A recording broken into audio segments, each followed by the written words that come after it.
Hi, it's the No Vacancy News Robot here again. Did you know, according to Diana Vernietto, co-founder and CEO of Positive Luxury, millennials are twice as likely to support brands with strong management of environmental and social issues, and expect brands to not only manage their impact but communicate it.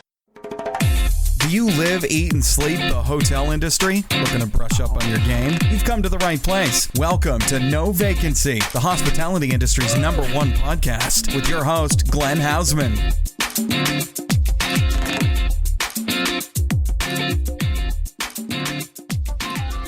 Hey everybody, Glenn Hausman here, and I am so excited to have each and every one of you here with me every single week on the No Vacancy podcast with me, Glenn Hausman. So, all right, I am a little tired today because I have had a whirlwind of a week. But what a fantastic week it has been, and so emotionally satisfying, and just one of those weeks that you got to look back on and go, boy, just pinch me. I am such a freaking lucky dude. Last weekend, we broadcast from the show floor there over at HX, the hotel experience powered by AHOA, and wow, what a great experience was it. Not only did we get a ton of fantastic interviews that we're going to be rolling out, not just here on the No Vacancy podcast, but also on Checking In with Anthony and Glenn and the Hotel Design podcast. We're just that good.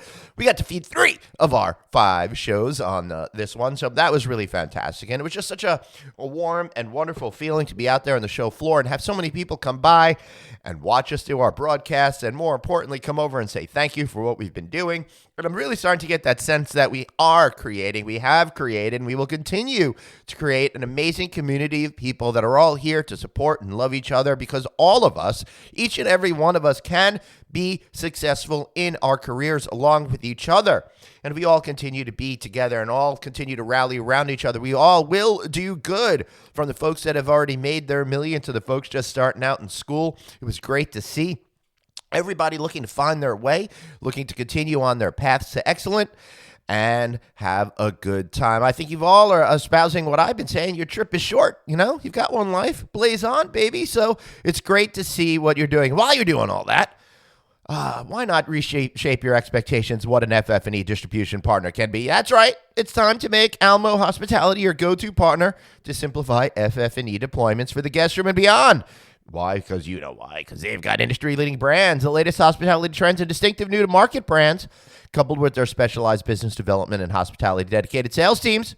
And, of course, they're a division of Almo Corporation, the nation's largest independent distributor of items such as professional AV, consumer electronics, major appliances, outdoor furniture, and housewares. Check them out at hospitality.almoproav.com. That's hospitality.almoproav.com. Also, this past week, I had a chance to be out in Las Vegas for a few days to record a show for Checking In and a show for No Vacancy. I'm excited about that because I got to stay at Venetian and Palazzo, which is definitely one of my favorite resorts on the Strip. I've said it forever and a day that I really feel like it democratizes luxury, and it makes me feel so comfortable there. I like being in that environment. I feel at home at that particular resort, and I love the size of the rooms. They're so large, and that sweet feeling gives me, such a sweet feeling, spelled a different way in my mind. What a great week.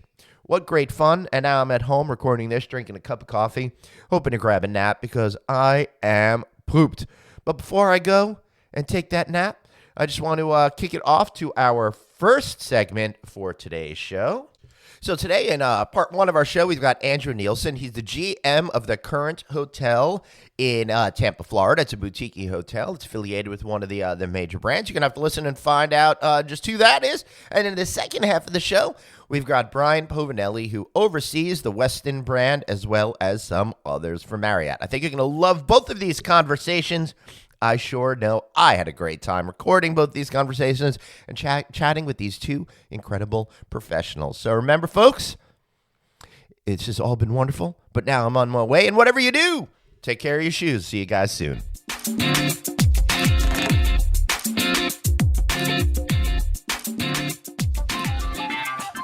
Hey everybody, and welcome back to the No Vacancy podcast. So today I've got Andrew Nielsen. He's the GM of the Current Hotel in Tampa, Florida. Love that town. In fact, producer Jeff spent a lot of years living in Tampa, so we got a little bit of a soft spot for that market over there. Andrew, welcome aboard today. How are you, sir? I'm doing great, thank you. Well, thank you so much for speaking with me today. I got to tell you, man, I'm excited to talk to you because while I love talking to a lot of hoteliers about what's going on in their property and how to manage staff and all of that kind of stuff, today we're going to talk a little bit about how you guys are using influencer marketing and how you're embracing your local culture and community rather than bringing out influences in. I love this particular topic in particular because influencer marketing has become such a big thing. And I don't know, Andrew, how much you know about me, but I quit a good paying job about 4 years ago because I knew that everything was changing and I wanted to change the way that news and information was delivered to the hotel industry. One of those ways is by partnering with different brands and companies to do the so-called influencer marketing, because that's kind of the way that we are moving in the world today. It's not, regular advertising isn't good enough anymore. You need to have people that your potential customers can connect with in a real emotional way. So, Andrew, welcome aboard. I'm looking forward to talking to you on this exciting topic. Absolutely. All right. All right, Andrew. So tell me a little bit about why you felt that influencer marketing was the right way to go for the current hotel in Tampa. Well, it was part of our hotel's grand opening. We opened up just a couple months ago, and when we put our PR strategies and efforts in place, we really looked at the influencers, that would really help us promote and increase our brand and property awareness to the community. Mm-hmm. So our team partnered with a local micro influencers who have between 1,000 and 100,000 followers. We offered them a little fun pool party, a nice outdoor brunch by our pool, and a swag bag with some branded items in exchange for some Instagram posting and live coverage of the event. Wow, that's pretty cool. So I want to break this down just a little bit because you said so much cool stuff in such a short period of time. So I want to make sure we tease it out a little bit so that way everybody really gets the benefit of your insight here. First of all, it is important to say that the current hotel is an autograph collection hotel, and I think Marriott is doing a pretty good job at understanding this new paradigm that's happening out there. In fact, one of the first things that they did, for example, was creating for their main Marriott brand, the Two Bellman series, which did a great job at highlighting a story that just happened to take place in the Marriott. So these are the type of things that are going to the next level, really getting in and partnering with folks that are in your community in order to be successful. I love the idea of micro influencers, Andrew, and that's why I stopped you. What to you, and why do you want to partner with micro influencers instead of one of those people that have got hundreds of millions of followers, maybe? Yeah, well, I think the autograph collection is being a boutique brand that really tries to pull the storyline of the hotel through your local markets. You're really localizing as much as possible the story of your hotel. The autograph collection mantra is exactly like nothing else. So, being that we are a boutique property, the micro influencers that have that smaller amount of followers really kind of plays into our boutique brand. Yeah, it sure does. Now, were these micro influencers all Tampa or southwestern Florida located or south central Florida located, or did you bring in folks from around the country that met your target demographic with their followers? They were all local from the Florida market. Perfect. I love that. So how does that work? You said you partnered with an agency. I'd like for our hoteliers out there to learn a little bit more about how you go about partnering with local folks within the community to help spread the love about your property. Yeah, well, we work with a great PR agency here in Tampa that's has their roots in the community and have a great understanding of the different brands in the area, and we really focused on these micro influencers functions that really between 18 and 20 of these influencers that came and really got a chance to experience our hotel. We're brand new in the market, and we really wanted to get some great results from and see our social channels and metrics reflect a positive, great event. In fact, we're getting ready to host another influencer event here in about a couple of weeks where we're going to showcase our rooftop bar. And so that's it's going to be a great endeavor for the hotel. Yeah, I love it. So when you did the pool party brunch and swag bag stuff, what were the kind of posts that you saw as a result of that, and what kind of results indeed did you get that you were able to say, hey, this worked, or maybe it wasn't worth our time? Oh, it was incredible. In fact, Awesome. One of the influencers was a model.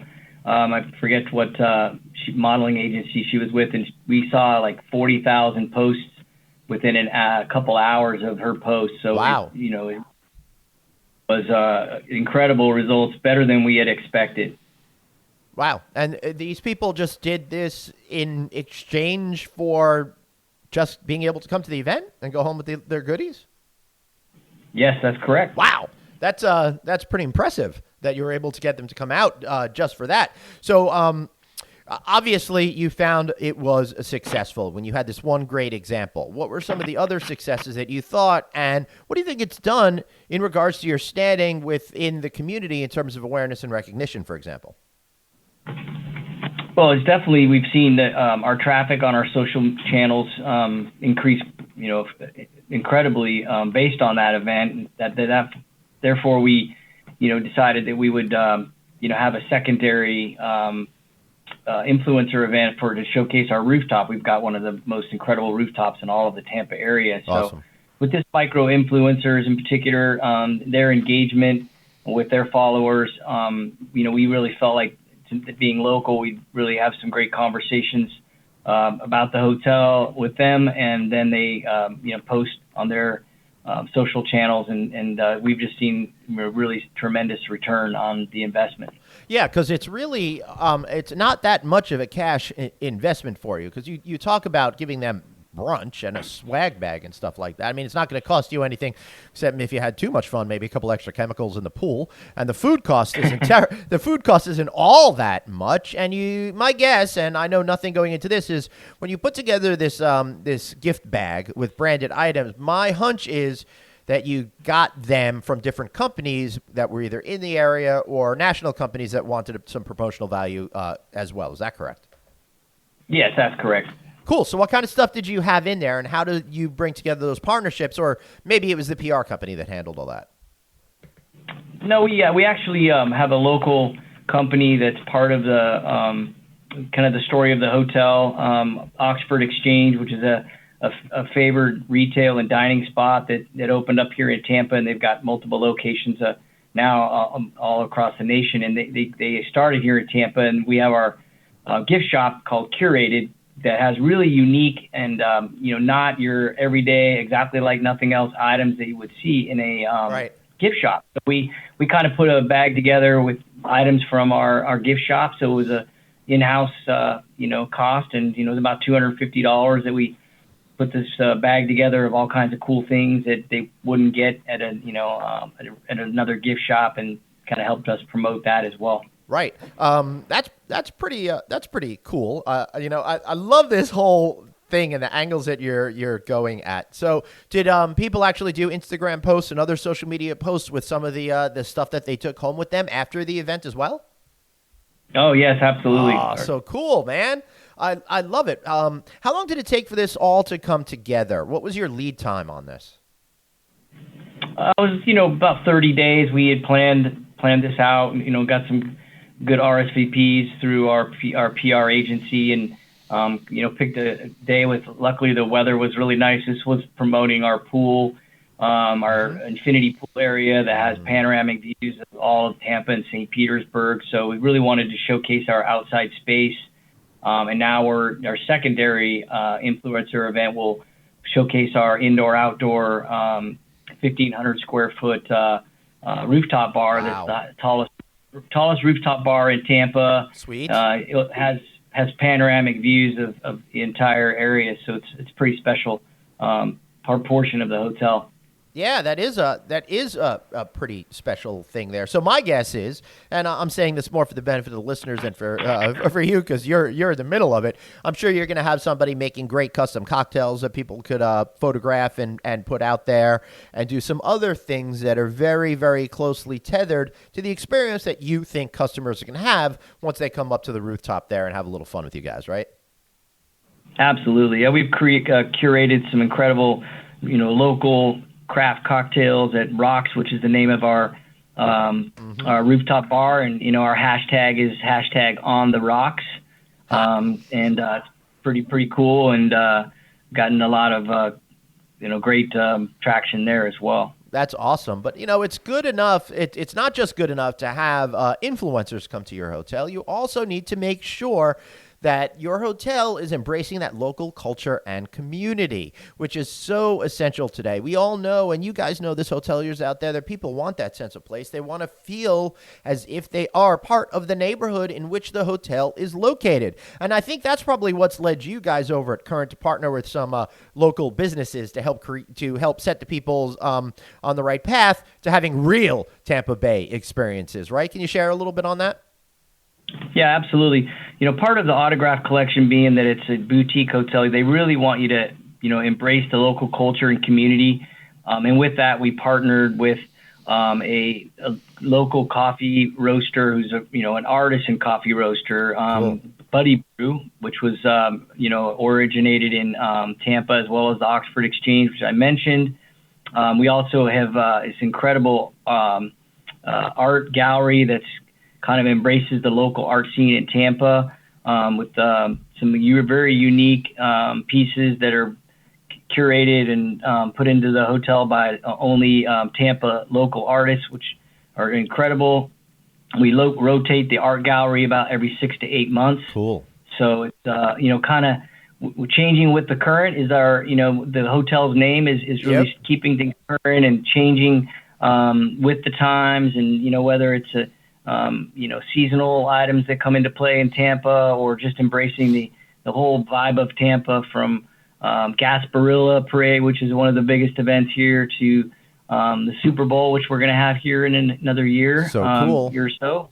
So a lot of cool things happening in Tampa, and part of our storyline of the hotel is the current ocean currents and the changing times. And Tampa is certainly a very up and coming, changing market in the hotel business, and a lot of hoteliers are really making it all about the experience. The Autograph Collection, the individualist, so to speak, is a frequent traveler that looks for these boutique brands and would search us out based on the fact that we have these unique and local curated partners. Right, absolutely. And I'm sure that you also have a lot of great local brews there as well. I mean beer and not coffee in this instance, because Tampa has got a lot of great breweries. It's pretty amazing down there. Yeah, not only was Tampa the origin for the Cuban sandwich, it's very well known for its prohibition ties, to also what now is a very vibrant and incredible brewery and local craft brews. So all of our beers on tap are all local craft brews from the local breweries. We also have a local brew that's made specifically for the hotel. Oh, sweet. It is, it's the current beer, and it changes every couple months, and is produced by one of our local partners here. So that's terrific. Mm-hmm. I love it. You gotta keep it current, which is really the through line, I think, on this event, between the making sure you're dealing with the micro influences within the neighborhood, to creating experiences there based on the local culture. But one thing that's no longer local, that seems to be national, nay, international, is the whole idea of sustainability, Andrew. And I know that Marriott International is focusing really hard on sustainability, and you guys are really embracing that too as your property, correct? That's correct. Yeah, we were actually Marriott announced that it was going to go to a bulk amenity program, and we had actually already prior to opening, I had decided to go that route. It's a part of the ability of being more sustainable, and following Marriott's great drive to save the environment and part of the Serve 360 portion of Marriott's branding. Yeah, it is so essential. That's really what customers are looking for. In particular, I've been using the pump top bottles as opposed to the single-use toiletry bottles wherever I can, whenever I stay in a hotel that offers them, and I really like that solution. I think it does a great job. And a little note to everybody out there: a lot of the pump tops have very, very tiny pump things at the top of it, where the place where the shampoo or the conditioner comes out is very, very narrow. So I put my hand in there and I'm hitting it against the machine, the little dispensers. If you guys could invent something out there that's got a little bit longer, maybe 2 or 3 inches on the top for the stuff to flow out of, we won't have to hit it as much. We'll probably use a lot less of the material, saving you a lot of stress in the end. But that's just my 2 cents out there. So I love it. So when did you guys open up the hotel? You said you're on the new side. Yes, we opened up just to the tail end of August. Wow. So what's it like getting this thing up to speed and hearing all that feedback from the community and getting your team to maximize their potential abilities? Oh, it's been exciting. As we were supposed to open in May and, with some delays, yeah, construction, which we typically have, we opened up, towards the end of August, as I said. And, the team has really done a great job. We've seen our occupancy, a little bit soft in the early part of September, and now we're, selling out every other night during the middle of the week with a lot of business travel. So, it's very exciting. We just did our grand opening ribbon cutting ceremony with the mayor of Tampa and some other city officials that came and kind of did our post grand opening and where things are great. The hotel is just looks tremendous, and the staff that we hired and have trained are just really committed to the success of the hotel. Yep. And so couldn't be any more excited, getting ready to head into the holiday times, which is always fun, and looking forward to a great finish of 2019 and then into 20. Awesome. So is this the first time you've opened up a new hotel? I've opened a couple hotels before, but this was my first as a general manager. I've done some other openings with in my career, but this was my first, and it was great. We it's all about the team, and my team and I, we really all had a great plan, and that's it. Planning and pay attention to details and follow through, and nothing too much slips through the cracks. There's always some little things after you open that need to be tweaked, but really was one of the smoothest openings that Marriott has actually ever seen. Wow. Well, congratulations to you and the team for doing such an awesome, incredible opening there. So what is it like for you? Somebody that you didn't start at the hotel, obviously, the day it opened. You've been there for a long time. So what was that like for you, getting that to opening and then finally welcoming those first guests into the building? Oh, yeah. It was a unique experience to work out of a construction trailer for just about a year, and but it gave us the ability to, me and my team, to curate the hotel and really pick. We really embraced the be exactly like nothing else. So everything that we chose from the food and beverage, decor to anything in the guest rooms was really well thought out, and that gave us time to really kind of make sure that when we opened the hotel, everything was special in every department, where there's touch points and really was kind of cool. It was a little different, not wearing a suit to work every day, and kind of wear a polo shirt and some jeans. Sweet. But and the construction hat you have to wear with when you're in the building. So it was a fun experience for all of us, and in particular myself. I definitely will never forget the experience. And hotel openings can be tough and rough, but you certainly learn a lot along the way. So you certainly do. What was the number one thing that you learned on this go round opening up a property? I would say you really have to pay attention to the details of the property as far as it relates to your furniture, fixtures, and equipment, and your operating supplies and equipment. That all those things are the detail of those things are so critical, so that when you open, you're not looking and back and saying, oh, we missed this or we missed that. So really, really detailed planning. Definitely. Yeah, right. Yeah, that is so essential. But the most important question I'm going to ask you all day, do you like bright green or bright orange construction wearing gear? I'm going to go with the bright orange. Yeah.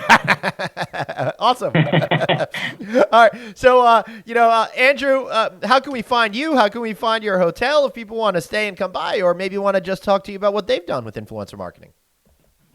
Yeah, well, we're down here in Rocky Point, which is a great, beautiful part of Tampa, and near the only a couple miles from the airport. And you can find us on Instagram and on Facebook, as well as we have a beautiful vanity website, thecurrenthotel.com, and certainly look us up and see some. We just had our first photo shoot of the hotel, so we'll be loading off some incredible photos of the hotel, and we're on Marriott.com as well. So the business travelers and socialites that want to come stay at our hotel, you can take a look at us and you really get a good feel for what the hotel's like, and look us up and come stay with us. We love that. Fantastic. I love it. I want to thank you so much for being here, Andrew. And I want to remind all of you out there how important micro-influencer marketing can be for your hotel. Sure, we all want to have the super big ones. It'd be great if you had, Bobby Burke, for example, who we've had on the Hotel Design Podcast, come by and do a tweet. But let's be practical. Let's be real. Let's think about the folks that you could actually get in the door. They're going to really sway influence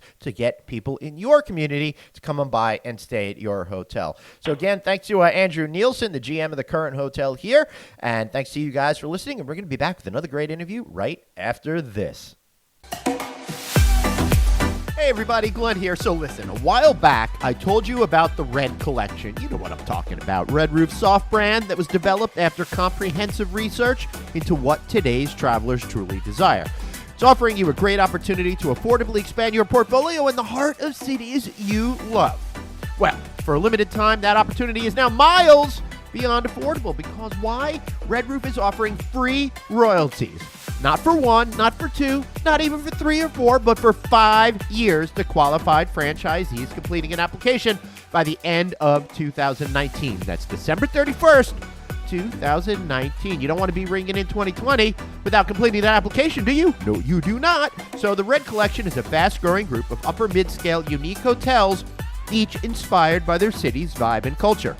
What's more, every property has its own distinctive name, customized property enhancement plan, and brand standards based on consumer wants rather than silly design mandates. And because of all of this is backed by Red Roof, you're going to gain the advantage of their owner-operated perspective, as well as a loyalty rewards program with more than 3 million members, which just happens to be the richest in class, yet the least expensive for franchisees just like you. Plus, you'll be working with a company with franchisee satisfaction at 90%. So to learn more about 5 years royalty-free with the Red Collection, contact Matt Hostetler. You know Matt. He's Red Roof's Senior VP of Development and Franchising. So call Matt Hostetler today. Give him a ring, 713-576-7426. That's 713-576-7426. Or email him at mhostetler. That's MHOSTETLER at redroof.com. And of course, tell him Glenn sent you.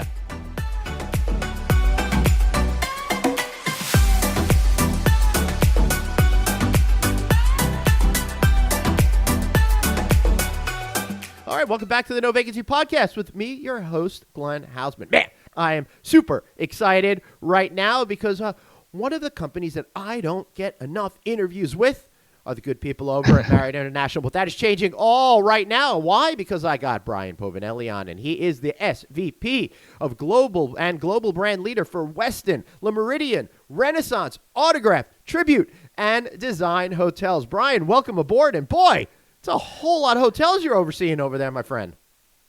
Yeah, hello, Glenn. Great to be here. And no, there's no lack of things for me to do every day. Yeah, you got that right. Absolutely no lack of things for you to do today. Well, today we're going to be focusing mainly on the Westin brand, because that brand is going through, a transformation, trying to really tap into a lot of the trends that we're seeing on the market, in particular with wellness. But just before we get into that, I want to congratulate you with how much I really like what you've done over at Renaissance these days. It was a brand to me that I didn't personally connect with, but I got to say, I guess it's about 5 years ago already. You started changing everything about it, and now I love it. Really great job.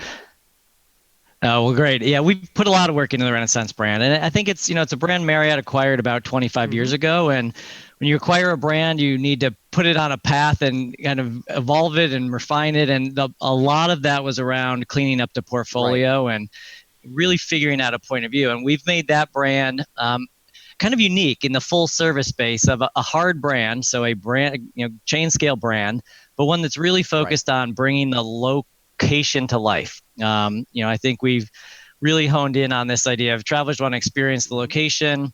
How do you give a true local feel or placemaking in a hard brand? And Renaissance has really embraced that. And it doesn't feel like a cookie cutter approach. No, it certainly does not. And I've had a chance to stay at several of them since they've been redone. Most notably, the property is operated by Stonebridge Companies, one right by Penn Station in New York City. Love the public spaces and the bar scene and the restaurant scene that was created up there. They even have a video studio where they have a sports network coming out of for fantasy sports, which is pretty cool. And then the one in Denver, which is pretty awesome because it's an adaptive reuse of an old historic bank. How cool is that building? Yeah, no, being able to do that, I think puts a different spin and gives a story to that building, but also the brand can bring to life. Midtown's a great example, the Renaissance Midtown, of where they're in the garment district. So the entire design of the hotel pulls through little cues that you might not see at first glance, but when you look closer, you see that, hey, that whole piece of art was made by, push pins from a design garment studio. Yes, I think that, and that's really cool stuff because, again, very reflective of the area. But today I want to talk a little bit about Westin, a brand that I have been a fan of going back a long time. Man, I'm so old in the hospitality industry now. I remember the one going up at 42nd and 8th in New York City in the late 1990s. Part of the massive transformation of the entire Times Square area into something incredible. That is a great project. But now we're talking 20 years later. You guys are focusing on the big trend of wellness out there. I think is a smart move. What makes you guys think that wellness is the way to kind of refocus and reframe what you're doing at Westin? Because, I just love using your free workout gear. That's all I know. Yeah, I mean, I think I can sum it up with a $4.2 trillion wellness industry that's happening right now. $4.2 trillion? 4.2 trillion, and it's growing about 14% a year. So about 2011, we were at a point where we really needed to think about where was the brand going to go. And it was the year I stepped in to lead the brand. I was given the challenge by our CEO of it's a great brand, it's a successful brand. What are you going to do next, and don't screw it up? And you look at what are the opportunities. How do you take? It wasn't a transformation opportunity. It was really how do we continue to build on the success? And the brand at that time was about this idea of renewal. And I like to say, renewal is not a lifestyle; it's more episodic. Right. So as we thought about lifestyle brand, the only guy I knew who lived a life of renewal was Robin Leach. And depending on your age, you'll remember him or not. But, it's this idea of if renewal is just episodic, what is the true lifestyle that we can build the brand for the next 15, 20 years on? And that's where this wellness trend was just picking up. And I said, hey, renewal is an aspect of your well-being. If we can expand on that and make a more holistic experience in our hotels and really address the biggest complaint of a lot of travelers is that it disconnects you from your routines, how you eat, how you sleep, your workout. If we could close that gap and give people control back, we felt we had a proposition that would resonate, and that's the road we've been on for the last several years. Yeah, and I love that notion of giving people control, giving people the ability to do things the way that they want to do within the larger framework of wellness. Now, wellness, I think, means a lot of things to a lot of different people, right? What does wellness mean for you in the context of Westin? For us, it means really giving people the opportunity to opt in where and when they want. I mean, it was a big debate with our owners who said, look, we are borderline a luxury brand. Customers pay a premium for a premium experience. And at first, when we started talking about this whole wellness path, it was interesting. Their response was very negative around it. Felt medicinal and prescriptive, Right. and you're going to take away all the indulgence of travel.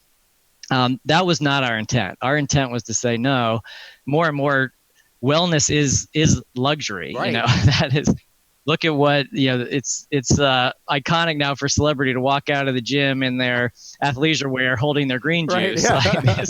Like, this is where it's going. So how could we really give people, we're not Canyon Ranch, right? We're not a detox immersive experience. We are a 231 hotel chain that needed something that would appeal to many people. And we felt if we could give people many opportunities across these core pillars that we define them as moving well, eating well, and sleeping well when you're in our hotels, that we could give you opportunities to pursue your definition of wellness when you're on the road. I like what you say, your definition of wellness, because it's, again, bringing control, enabling customers to live the way that they want to live. And I think Westin has done a great job at being a property that's bumping up against that luxury level, to me, I've always liked to say. And I've always felt that it had to do with wellness. I mean, you look way back to the development of, the heavenly bed, for Absolutely. example, right? That, to me, was the first indication of wellness. Then I was joking around about all the workout gear, which I don't really borrow because I don't really work out as much as I should. But, that as well. So you're not really talking about creating a wholesale wellness experience. You don't want to change people's lives. That's why people go to Canyon Ranch. That's why they go to some of those other brands, to immerse themselves and find a way to change. You're looking to help people live the way they're already living, right? That's the foundation. Yes. Hey, I think we like to aspire to expose people to maybe new ideas and things they haven't done before. I think a great example is our Peloton relationship right now. We were the first hotel chain to put Pelotons in our fitness centers and our rooms. That was the way to expose people to an emerging fitness trend if they hadn't already been exposed to it. But at the foundation, it's what you said. It's allowing you to continue what you define as your well-being routine when you're on the road, and not about forcing anything onto you. If you want to come in, look, I work out a lot, but I love dessert. So I'm going to balance it. If you want to come and, your idea of wellness is a great sleep in the heavenly bed, and you're going to hit the gym in the morning, but you're still going to go have that steak dinner and drink a bottle of wine, you're welcome at Westin to do that. But then you also have things on the menus that do go towards that more of that wellness, healthier lifestyle as well, right? Yeah, absolutely. Yeah, and we've tried to be an innovator there too. We just launched a new broad, we call Eat Well menu that is really about more. We've evolved it from what has kind of become table stakes. Right. Everybody expects that they're going to go to any restaurant and get some healthy options. Here, we've really tried to make it, again, more personalized. So how you define the way you want to eat, our chefs can accommodate that. We've introduced half portions, which I think is a big part of, people want to eat what they want to eat, but they just eat too much of it. So how do we... your half portions are actually full portions from 20 years ago. Right? Or in France. Yeah, right. Right. So that makes sense, having half portions, which I honestly think are more normal portions. I think one of the ways that we've gotten away from the whole idea of being well and healthy in our society is by eating too much at every single meal. And if we could just cut back down on that a little, I think we'd feel a little bit better. Right, Brian? Yeah. Yep, absolutely. And we've also tried to be innovative with our kids menus. We took a risk of 2 years ago and decided for kids menus, we were going to remove all of the norms. There's no soda on our kids menu. Wow. There's no hot dog. There's no French fries. Now, if you want that, we will give you that. We're in the hospitality business. But we've really tried to serve up and worked with our chefs and a partner called Super Chefs to come up with healthier foods presented in fun ways that kids realize, hey, healthy can taste good and it can be fun. And that's actually really been a big success and feedback from parents to say, thank you for not actually, because as soon as French fries, they see it, they want it. But if instead it's a veggie plate with a tasty dip, they'll eat that if that's what they're getting. Right. Yeah, that's very true. And I think a lot of this is just trying to create the right habits at home and then keeping those habits on the road, kind of like I intimated later. But when it comes to kids, it's so important that if you get them to have certain habits, to follow through those. I mean, for us in my family, when my kids were little, we we made them have vegetables at every meal, but we didn't treat vegetables like a bad thing, right? We tried to make it a positive experience with them. And now it's like they just go for it all the time. In fact, one of my sons the other day said that he wants to eat a lot more, vegetarian type food. So we're definitely focused on that wellness aspect of it. And I will say, Brian, I stayed at the Westin Nashville downtown back in September of this year, 2019. Gorgeous hotel, and if any of you want to hear my podcast with their GM, Jeff Krabiel, we released that on October 13th, 2019, so be sure to check out the No Vacancy podcast feed to listen to that interview about how he's accommodating this big audience to the convention center right next door, right? So for me, I'm starting to think strategically here. When you're thinking wellness, you've got a lot of folks that are doing business that stay in your hotels. I see you more as a predominantly weekday business, traveler, transient kind of brand. So I think strategically speaking, I think it makes sense to be, focusing on this wellness initiative now because it's really very much focused on those types of people that are staying in your property. It is. And, even in the meeting planners that come looking to book our hotels, more and more, they're demanding these type of offerings for their clients. So it's really fun. We have a great program for meeting attendees. We have a run concierge at about 200 around the globe. And these are staff. So it's their second job that's more a passion. But they lead group runs 2 or 3 times a week. And it's a great way to build community when you're traveling alone or even if you're with somebody else. But also to, they make the runs to be really a bit of a tour of interesting spots around the city. So we offer that up to groups that come in and say, hey, if you want our run concierge to host your group to go out on a morning run before the meeting starts, that's been, again, something that the meeting planners really have adopted. Yeah, I've definitely missed a lot of those morning runs at hotels that I've stayed in, and I've also missed when hotels have the sunrise yoga as well. But they would just hold the sunrise yoga during happy hour, I'd be all over it.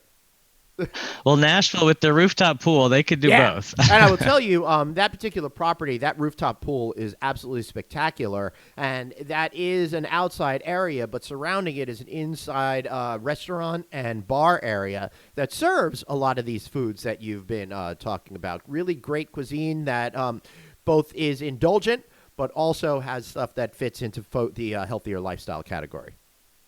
Right, exactly. It's that balance, right? All right, so tell me a little bit about the whole notion of wellness tourism, right? I mean, sure, people are going into their conventions and stuff, and they want to stay healthy on the road, but I have a feeling folks are getting out there right now and just want to be in that environment even when they're on leisure travel.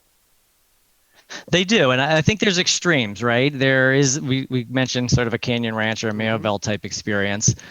There's that as kind of what I think more people define as true wellness tourism. That's my sole intent of my trip.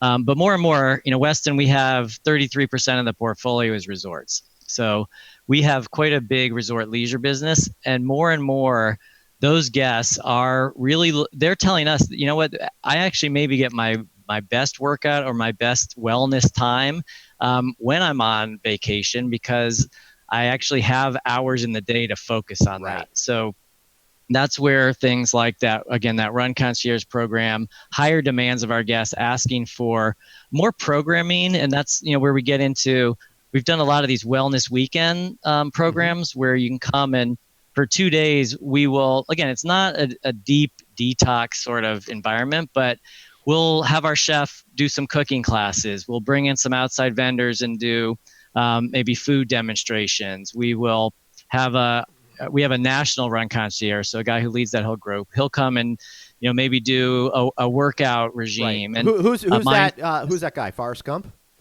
Chris Heisler's his name. National running across the country. Fascinating. So one of the challenges that I have, and it goes back to what I was talking to my son about the other day, is I would like to eat healthier meals that are more plant-based. But as somebody that grew up in a steak and baked potato house and canned vegetables, none of that seems approachable to me. I'm confused. I don't know what to do. I love cooking, but I don't have the insight on how to cook great vegetable, plant-based meals on my own. So it's great that you're partnering with chefs and stuff like that, and you're actually educating people so they could take a little bit home of that Westin Wellness when they get back to their homes. Yeah, when you really get into it, I mean, I was sort of the same way, and growing up in an Italian household that wasn't heavily skewed in the U.S. Maybe if it was in Italy, it would have been a little bit more wellness food. But here, so it's really is, once you get into it though and get the right information, it kind of follows the whole Brussels sprout trend, right? Nobody in our generation, when we were young, Brussels sprouts were the last thing you wanted to eat. Right? Or cauliflower, and now they're the hottest things on menus. I'm not sure they're really prepared in a healthy way to make them taste that good. Right. But you don't think it's really you don't think smothered in bacon grease with the bacon, the bacon bits is good for them? I don't know. Yeah, a little maple syrup on top. Yeah. Yeah. All that makes perfect sense to me. Brian, again, about giving people the tools, but forget the guests for a little while. Why are our owners excited about this, and what's going on with development when it comes to Westin? Yeah, I mean, I think owners are excited about it because they have seen the power of this wellness movement, and they've seen the return on their investment that the Westin brand delivers. I mean, that's really, and that we will not grow the brand if we are not returning for our investors and our owners. And that's where we've really had a leadership position. Not to get too deep into the numbers, but Westin generally commands about a $30 RevPAR premium over our competition. And that's led to what I believe is the most robust pipeline in the upper upscale space. So we have about 55 hotels coming over the next 2-3 years. A big portion of that in Asia, where all of the industry is growing. That was going to be my next question. Yeah, no, a big portion, but of that 55, close to 20 are in North America. So again, we're really continuing to see growth and opportunity, and not only in the urban space, but in some marquee resorts around the world too. And I'm super excited about. We'll have a Westin opening in the next, say, 12-ish months. Right in downtown London, which has been a city I've wanted the brand in for a decade. That's super exciting for you. Growth is hot, and again, it's, you only grow if you're delivering the returns your investors and your owners need, and we're doing that well. That's that is pretty cool right there. All right, so what can we expect then in the future from you, Brian? Let me frame it to you this way: what's the most exciting part of your job? What do you find to be the most challenging for you personally? Right. I think the most exciting part is coming up with programs and initiatives that you actually see come to life in the hotels and guests interact with, and can make a difference and serve a need. I think one of the ones I'm most proud of, and it's been really fun for our guests, is the gear lending, which you referenced. And that came from, so at a Westin for $5 the stay, you can get shoes and apparel to wear during your stay to work out. And it came out of that need a few years ago when airlines started charging to check your bags, and everybody stopped checking their bags and going to a rollerboard, and they were leaving a lot of their workout gear behind because it just didn't fit. That's what I tell everyone too. It just didn't fit. Yeah, now you have no excuse. So we wanted to solve that whole promise of keeping you connected and in control of your routines. How could we solve that? And we partnered with New Balance. We solved it. For less than a bottle of water, you can borrow gear. And so that's been, I think, one of the most rewarding and the exciting part of the role is seeing initiatives like that come to life.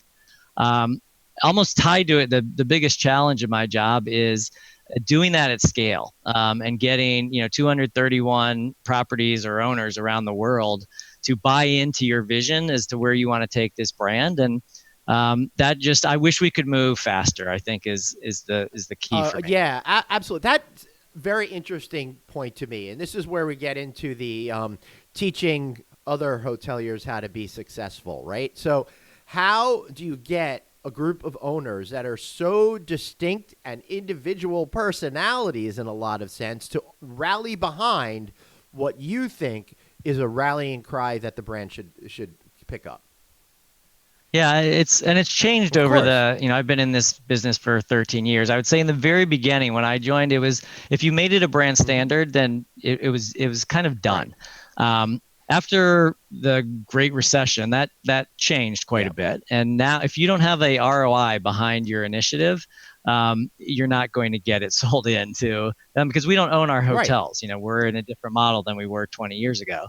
So it's about typically our approach is you have the idea, you do a POC, you prove it out in 1 or 2 hotels. That's kind of on us to do and bring to life. And then you if you're successful, you share that. And then after you've proven it and gotten conceptual buy-in, that's when we can move to make it a standard, so that you have the consistency of execution across the globe. How early in the process do you try to bring on ownerships and get them on your side? So my guess is you want to get a group there to kind of create a swell of approving, right. And then you'll be able to bring it to everybody else.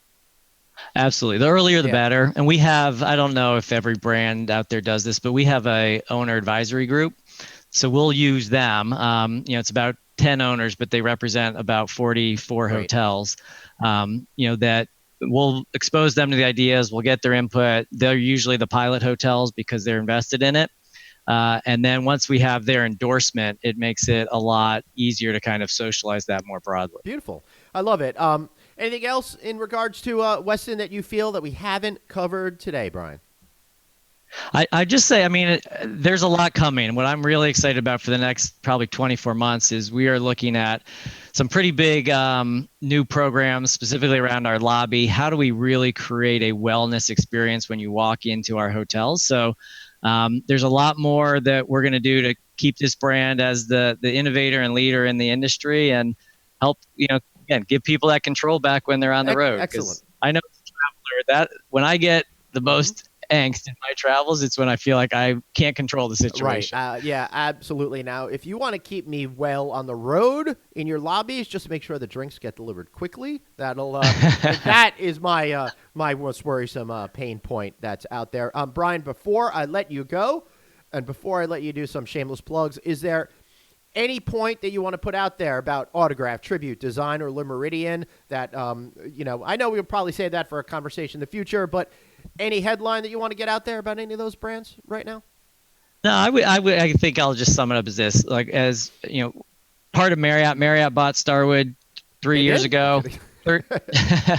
30 brands. I think the biggest thing that people don't know is what brands are under our umbrella, and the power of the Bonvoy loyalty program tying it all together. So if you want any type of experience, I love the autograph collection and tribute portfolio. These independent hotels that are unique to themselves, a lot of fun, and I think a lot of what people are looking for. So there's whatever you need, I think it's out there for you within the Marriott portfolio. Beautiful. It sure is. So how can people find you, Brian? How can people find Westin? How can people develop with you guys?